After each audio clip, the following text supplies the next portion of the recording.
जय बाबे दी, जय माता दी, जय लखदाता दरबार लुधियाना। आप सभी लोग का फिर से एक बार स्वागत है हमारे भक्ति रस श्रृंखला में। आज मैं आपको एक कहानी सुनाता हूँ। जैसे आपने पढ़ ही लिया होगा टाइटल कि किस्मत से ज़्यादा कुछ नहीं मिलता है।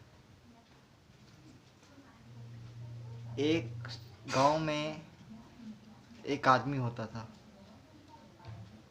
उसको लालच हमेशा रहता था, हाय मैं ये कर लूँ, हाय मैं वो कर लूँ।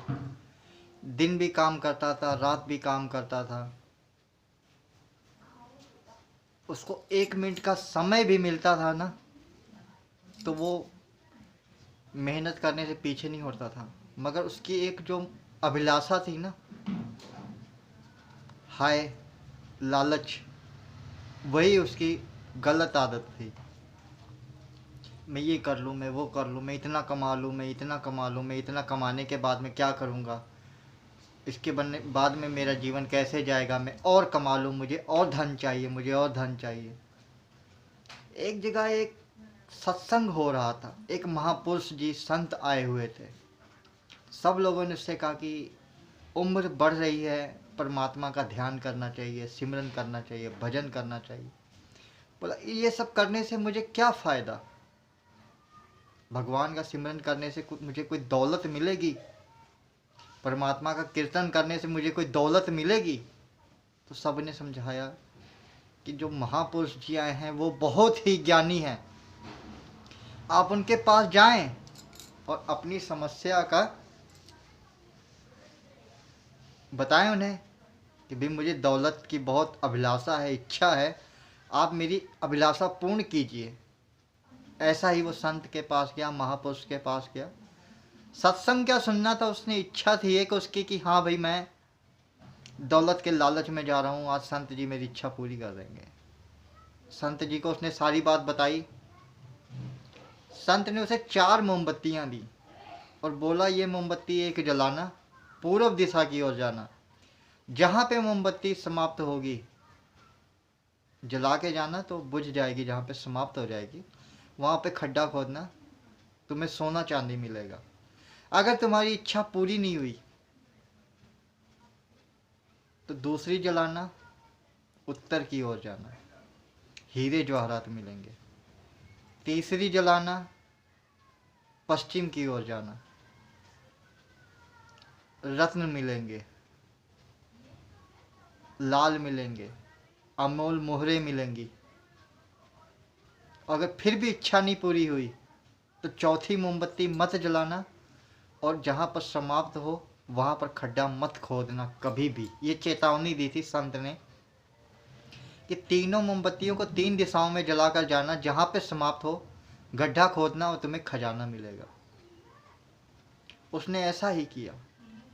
बहुत सारा सोना, बहुत सारा रत्न, बहुत सारी मोहरें, खजाना लेने के बाद उसकी इच्छा पूर्ण नहीं हुई। वो चौथी मोमबत्ती जला के गया और जहाँ पे उसने खड्डा खोदा वहाँ एक सुरंग जा रही थी अंदर। सुरंग में एक रास्ता जा रहा था जमीन के नीचे पाताल लोक में। वहाँ पे वो जाते जाते देखता है तो एक कमरा होता है, कमरे के अंदर एक कमरा होता है, कमरे के अंदर एक कमरा होता है। ऐसे ये 7 कमरे होते हैं। 7 कमरे के बाद में उसको एक चेतावनी, एक सूचना लिखी होती है कि अभी भी तुम संभल जाओ, आगे मत जाओ। 8 कमरा मिलता है, 9 कमरा मिलता है। उसको ऐसे करते करते कमरे के अंदर कमरे 10 कमरे मिलते, वो 10 दरवाजे खोल के अंदर जाता है। अंदर एक बंदा चक्की पीस रहा होता है। वो उससे पूछता है कि भाई मैं खजाने के लिए आया। वो बोलता है बस तुम बैठो, मैं तुम्हें बताता हूँ। वो उसे बिठा के और बाहर से कुंडी लगा देता है और बोलता है अगर तुमसे बड़ा कोई लालची आएगा तो अब दरवाज़ा खोलेगा। और वो बाहर की सारी कुंडियाँ लगाते हुए, 10 दरवाजे को कुंडियाँ लगाते हुए बाहर चला जाता है। तो ये 10 दरवाजे जो हैं ये हमारे मन हैं। चंचल, क्रोध, काम, लोभ, मोह, माया, ये हम दरवाजे खोलते जाते हैं। हमारा लालच जो है ना, लालच का कमरा इतना बड़ा हो जाता है, हमारा लालच कभी खत्म नहीं होता है। हमारे दरवाजे खुलते ही रहते हैं और एक टाइम ऐसा आता है जब 10 दरवाजे पूरे खुल जाते हैं, तो फिर वहाँ पे बैठा हुआ दानो, लालची, आपसे बड़ा, आपको उस कमरे में बिठा के, लालच के कमरे में बिठा के चला जाता है। तो कहने का अर्थ यही है कि किस्मत से ज़्यादा कुछ नहीं मिलेगा। सबको पता है, पुराण में, गीता में, किताब में, ज्ञान की बातों में, सत्संग में, हर जगह बताया जाता किस्मत से ज़्यादा कुछ नहीं मिलेगा। और मेहनत करना हमारा कर्तव्य है, क्योंकि किस्मत में मेहनत लिखी है पहले। और जो लालच शब्द बीच में आ गया, अगर यही लालच हम परमात्मा के प्रति करें, परमात्मा के साथ करें, भगवान के लिए करें, लालच ये कि मुझे भगवान नाम का खजाना चाहिए, ये 10 लालच के दरवाजे आप खोलते हैं, अगर ये दरवाजे परमात्मा के लिए खोलें, भगवान को मैंने कैसे खुश रखना है, भगवान को मैंने कैसे ध्यान करना है, भगवान का मैंने कैसे सिमरन करना है, अपनी 24 घंटे के समय में 10 मिनट भी समय परमात्मा के लिए कैसे निकालना है, तो ये दरवाजे हमारे स्वर्ग के दरवाजे बन जाएंगे। 10 दरवाजे परम पिता परमेश्वर के लालच में आप फंसे। ये पैसा, मोह, लोभ, माया, संसारिक जीवन का आनंद क्षणिक मात्र है, थोड़े समय के लिए है। जो भगवत का आनंद है, परमात्मा का आनंद है, कीर्तन का आनंद है, वो सदैव के लिए है।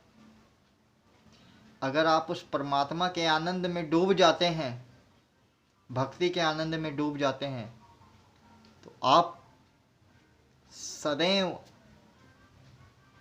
हमेशा स्वस्थ, मस्त और निरोगी रहेंगे। क्योंकि भगवान, भगवत कभी अपने बच्चों पर कुदृष्टि नहीं डालता है, सुदृष्टि डालता है, ध्यान रखता है बच्चों का। जैसे एक पिता अपने बच्चों का ध्यान रखता है, ऐसे हमारा भगवत भगवान भी हमारा ध्यान रखता है। इन्हीं शब्दों के साथ मैं अपनी वाणी को विराम दूंगा। जय माता दी, जय बाबे दी, जय लखदाता दरबार लुधियाना। कल आपसे मिलेंगे एक नए विषय पर, और वह विषय है, एक हुए थे संत मलूक दास जी। मैं संत मलूक दास जी के जीवन पर थोड़ा सा प्रकाश डालूंगा कल। और जो बोलते हैं ना लोग कि कुछ नहीं होता है, भगवान नहीं है, तो मैं उनके लिए कल की कहानी जो है, थोड़ा सा प्रकाश जो डालूंगा उसका मैं बताने जा रहा हूँ कि अगर भगवान ना चाहे तो कुछ भी नहीं हो सकता है। उसकी मर्जी बिना पत्ता हिलता नहीं, आदमी एक खिलौना है। आपने गाना सुना है ना? तो कल की कहानी आप सुनिए, आपको पता चल जाएगा कि परम पिता परमेश्वर की मर्जी के बिना पत्ता हिलता नहीं, आदमी एक खिलौना है। संत मलूक दास की कहानी, आपके दास की जुबानी, और परमात्मा की मर्जी के सिवा पत्ता हिलता नहीं, आदमी एक खिलौना है। जय माता दी, जय बाबे दी, जय लखदाता दरबार लुधियाना।